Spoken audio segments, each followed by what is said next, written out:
Some people just, when you say autism, they're like disability, disability, disability. And I'm not saying they're wrong. Like, it's in the dictionary.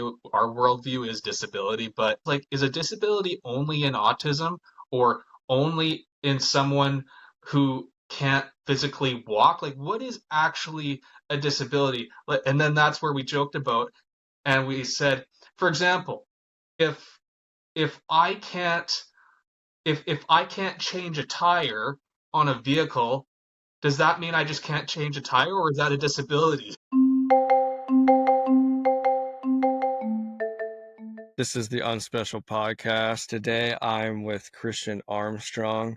I always love to learn about individuals with autism and obstacles they've overcome. Thank you so much for being here. Hey, Zach, really appreciate you having me. Yeah. Tell me about your journey with autism. Yeah, so my journey with autism, I was actually, when I was first diagnosed, or even before when I was showing signs, I was considered by a lot of doctors nonverbal. I would not make eye contact with anybody, my own parents, my own sisters. It was pretty hard, pretty scary for a while. You've obviously heard of the fetal position, I assume, right? Uh-huh. Yeah, so when I was just a couple of years old, basically my whole life, someone tried to talk to me or I felt overwhelmed or overstimulated, I would have my hands buried in my knees and curled up in a fetal position as if that was my coping mechanism for a lot of years growing up. Okay. Tell me Yeah. tell me about school. How was it going Yeah, through those days? it was very nerve-wracking, very scary. I know the last thing I wanted when it was like elementary school days, the last thing I wanted was a teacher to ask me like a question in front of the class. Like I hated all eyes on me back then. It was very much, you know, wanted to keep to myself, wanted to sit in the corner.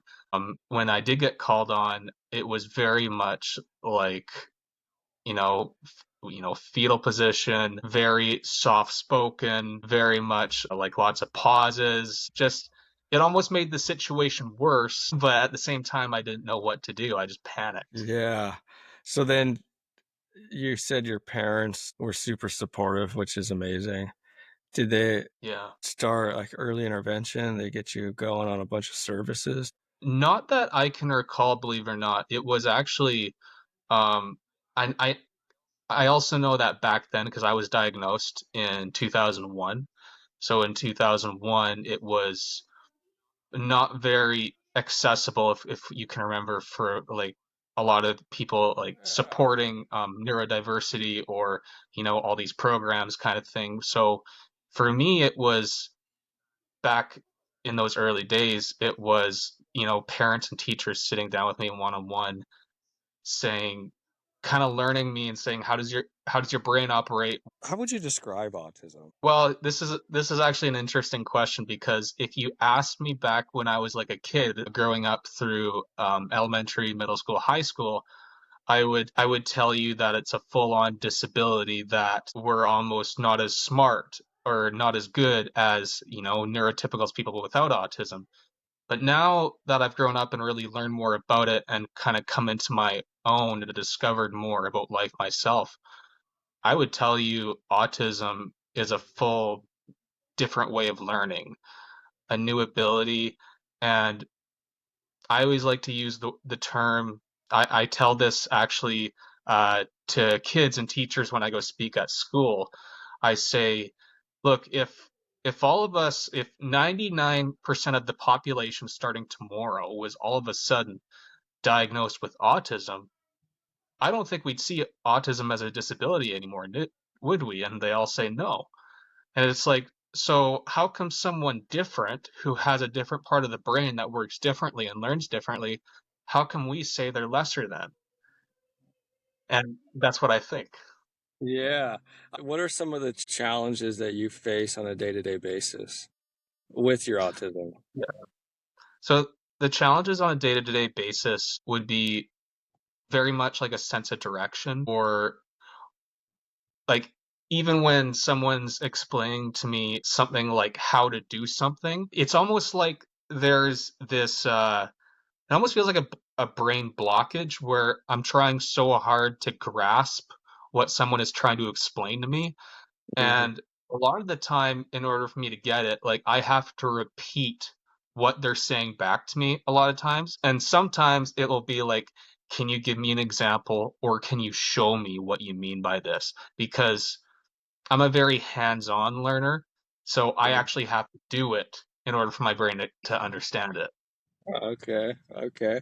How does it play out on the job site? Well, we're in like a prefab shop, so our walls get shipped to site. But yeah, you're right. The it's a lot of it is, all my workers actually know I'm autistic because I'm kind of like an open book. I used to be nervous to tell people, but now I'm like, no shame. I'm just going to tell them. Sometimes it's very hard because you can see them getting frustrated, even though when they're not trying to come across it, because they're probably thinking, this is so easy. How do you not get it? But, uh, you know, there's been a lot of stuff in the framing industry that I thought I would never be able to do that I can remember was super challenging when I first started. But I think that's why it just came to me thinking, well, if I've overcome how many obstacles before in my life, why can't I overcome this one? Just keep an open mind that, hey, I might get this one day. It may take months or years, but you know, a lot of important people in my life always tell me, Christian, just because someone can understand something or grasp something or do something at the job within a month, if it takes you a couple of years, that's your journey, not theirs. Like, It's so easy to get caught up in a victim mindset. How have you overcome all that or got to this place in yeah. such a strong mindset? I still struggle with mental health myself, and I'm no angel. I still beat myself up, and I'm sure autism has a lot to play in that. And I do what works for me. And if I have a really really bad day at work or something really went wrong, I know what works for me is I usually talk to my wife or call her like on the way home or when I get home and say, "Let me rant. This is what's going on." Or sometimes when she's not available, I actually give my dad a phone call. And I just need someone to speak into me at that time because even if I already have the answer on what I need to do, my brain and the way I am, like the way Christian is I need someone to encourage me. And it's funny because, a lot of people will say, "What if you already know the answer? Why do you need someone to tell you that?" It's well, think of it like, when I give speeches and I encourage students, like I'm like I struggle with that stuff too sometimes, Yeah. but I struggle with that stuff too. And I'm sure those students and those teachers, I'm sure a lot of them already know half of the answers that I'm already presenting in my speech. But I find the human mind is we need that person to uplift us. Us human beings, we're not meant to do life alone. We're No. meant to do life together. And I think that's why it's so powerful you know, stop trying to do everything by yourself and get as many supporters and people surrounding you as you possibly can. Yeah, that's huge. And I know a lot of the families that I've worked with, spoke with, had on the podcast. That's just our natural tendency is to try and do it all alone. Yeah. But it's yeah, with numbers and a support group and a community, it makes the journey that much easier. And I have a book coming out in about 3 weeks, and it's 12 stories from my teaching days from the classroom, and then I relate them back to life and God and the Bible and how I was able to take those stories and shift my perspective and mindset and make my days special. And I was reading through all the edits and everything and telling my wife, I was like, I write all this stuff and it seems like I have it all figured out. But as I'm reading this, I'm like convicted because I'm not even doing what I'm writing. But Yeah. how did you meet your wife? We actually met online. How's the whole like dating process?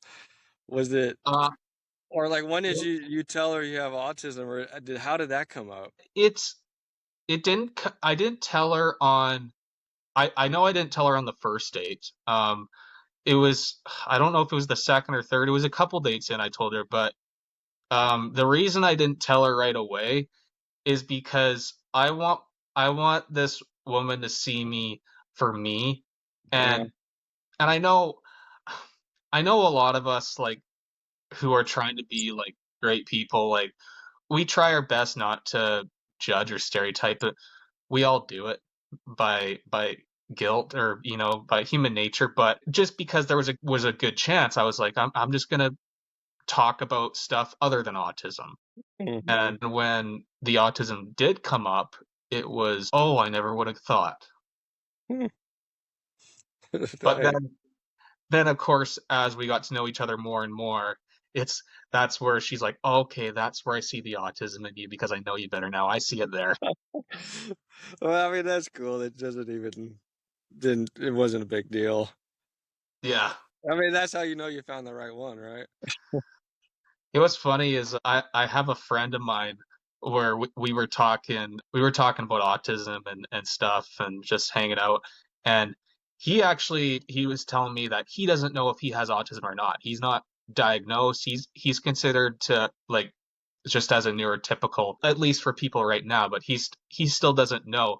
But we were joking about how some people just when you say autism, they're like disability, disability, disability. And I'm not saying they're wrong. Like, it's in the dictionary. Our worldview is disability, but we were talking and we were thinking more and more. We're like, what is disability? Like, can we really break down what a true disability is? Like, is a disability only in autism or only in someone who can't physically walk? Like, what is actually a disability? And then that's where we joked about, and we said, for example, if if I can't if I can't change a tire on a vehicle, does that mean I just can't change a tire, or is that a disability? Yeah, that's a good point. I mean, it's so cool. Yeah, I think everyone's so quick to say disability, but it's like Yeah, you said. I like your definition. It's a new ability with a different way of learning. What are some misconceptions about autism that you would address? I would say that a lot of people don't give autism a chance to see the gifts. What a lot of people see is they see the flaws, the negatives.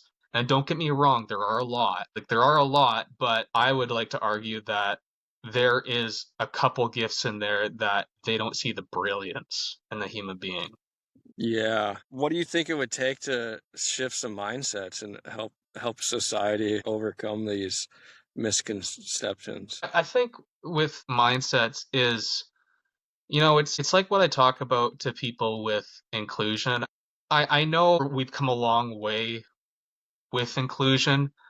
I still like to believe we're still far from it, just an Hmm. optimism kind of perspective, because, and I'll give you like a good example of it, is I hear so much on social media with, neurodivergence, families with autism, ADHD, you name it. They'll say, in order to keep us sane and manage, we need to keep neurotypicals and neurodivergence separate. And I'm not saying all people do this, but I have heard people talk about this where they say let's have workplaces with just only autism and neurotypicals only be with their neurotypical people. And I think that's tearing people apart. You talk about Hmm. inclusion, that's not inclusion. Not at Like all. if we want if we want to all thrive together, I always I always say like, go find a friend who doesn't have autism. If you don't have autism, go find a friend who has autism. Yeah, yeah. And I wrote in my book, I wrote about a story in woodshop class, which, okay, maybe that wasn't the best class for him, but he was a ninth grader. He was a dude. He loved power tools. The class was, we had it all planned out for it to be successful, and it was for about a month, and then, then we had a situation. the sander broke and then he wanted to fix it and then he was chasing around everybody trying to sand him. But it was a good learning experience. And he had a great time. But what are some things you do to take care of yourself and keep the positive mindset? One thing I one thing I really like to do is I love to follow up with family and friends. My biggest thing about myself is I'm 100% honest with how I feel. Mm. Uh, I'm just brutally honest and say this is what's I'm going on. This is what I'm feeling right now. Uh, and yes, it does come at a cost because I'm extremely sensitive. With my autism, I do have panic attacks, breakdowns still to this day. Yeah. But I think I think it's a blessing in a way too because a lot of people like guys like you and me, like a lot of guys are taught to hold their emotions in, which is so tough and not healthy in a lot of ways. Where with me just like talking to my family, talking to my friends, say this is what's going on, I'm always left feeling really refreshed and really like my cup full. How about like when you're say you're having a meltdown at work, what would be the best way for your like coworkers to support you? Just like give you space? I think it would mean a lot to me if they noticed what was going on and a lot of them came over and actually gave me a hug and said it's going to be Mhm. okay, Uh, and then give me space to go for a walk because I think a lot of it is, I mean, it's not all their fault. A lot, they probably don't have autism, they don't get it. I think a lot of us are still learning autism. When someone has a breakdown, we just think, oh, they've had a rough day, let them be. No, it's actually they might need to be comforted. And yeah. I wish that was something that more people in the workplace would try and take the time to understand. Yeah, no, that's I learned this the hard way. I think it was like my first day in class, my first day teaching. I was teaching in front of the class and one of my students was right there and I was in his space. I was too close and I was asking him too many things too fast. And then he like tried to take my eyeball out. He scratched me pretty good. And I Ooh. remember the day ended and I sat and I just kind of reflected and was like, what happened in that situation? And it was exactly what you said. It was like, all right, too many prompts. And I didn't allow him any time to respond. I was in his personal space. And then I asked one of my staff, I was like, can you do exactly what I just did to him? And then it was like, no wonder I want to punch you in the face too.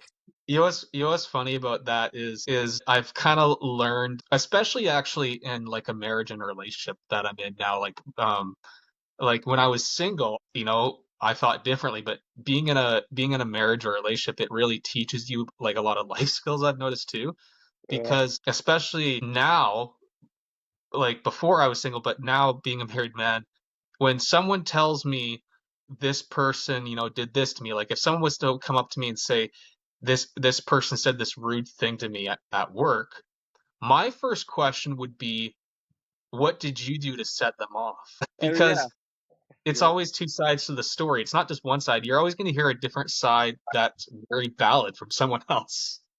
Right. And the person saying it thinks their side is the side. Yeah. That's good.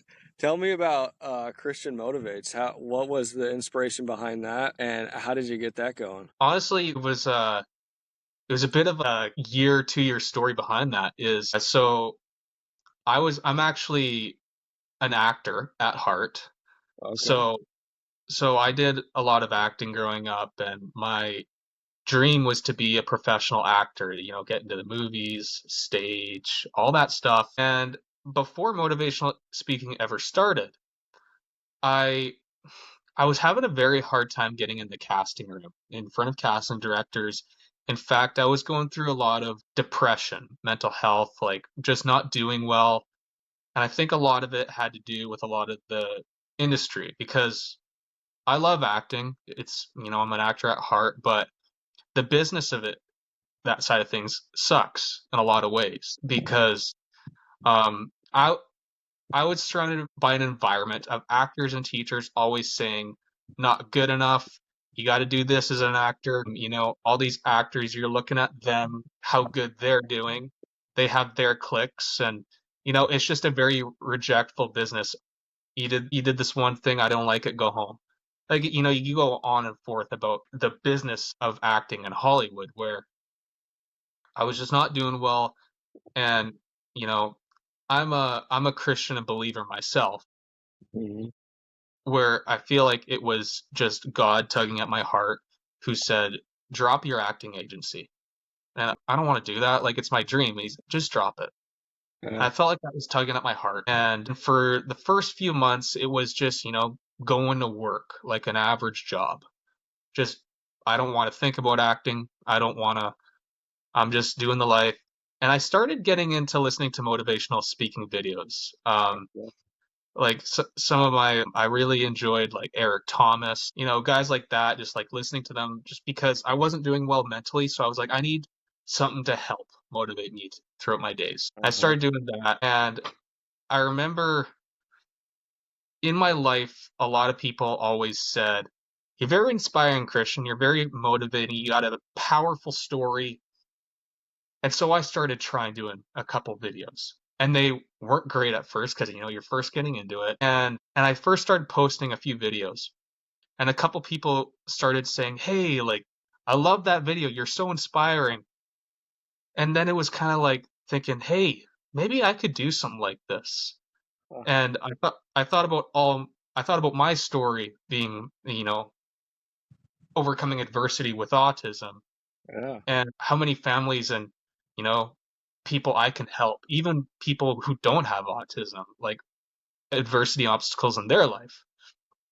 So then with the whole Christian motivates thing, with the story behind this is I wasn't planning on calling it Christian motivates because I had a different name in mind. But the whole social media thing to start the videos that were just average videos on social media, but I just, for whatever reason, just put at the very bottom, like in social media letters, Christian motivates, my name underneath it. And people started saying, "Hey, your business Christian motivates. You got some cool videos going on there." And so ever since them saying that that's a cool thing you put there, it just kind of stuck. So I just started doing it more and more.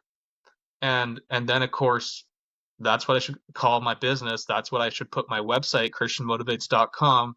Then came the merchandise for Christian Motivates, and ever since then I just never looked back. Oh, I love it. And we can close it up with a few more questions. To others that have autism, like what advice would you give them and encouragement? Yeah. I would say, with in the early stages, just like I was, it's going to seem a lot like there's no light at the end of the tunnel, because I was there too and it felt like that. So in the stages right now, I want to encourage people listening is, don't be so hard on yourself. I know you are, and I know I am too sometimes, but take it day by day and trust the process. Trust the process. And if you don't hear anything I just said, this is what I really want you to listen to. Focus on the small wins. The small wins will always lead to the big wins. Celebrate the small wins, because that will eventually lead to your big victory one day. That's awesome. Where can people find you? You can go find me at my website, christianmotivates.com.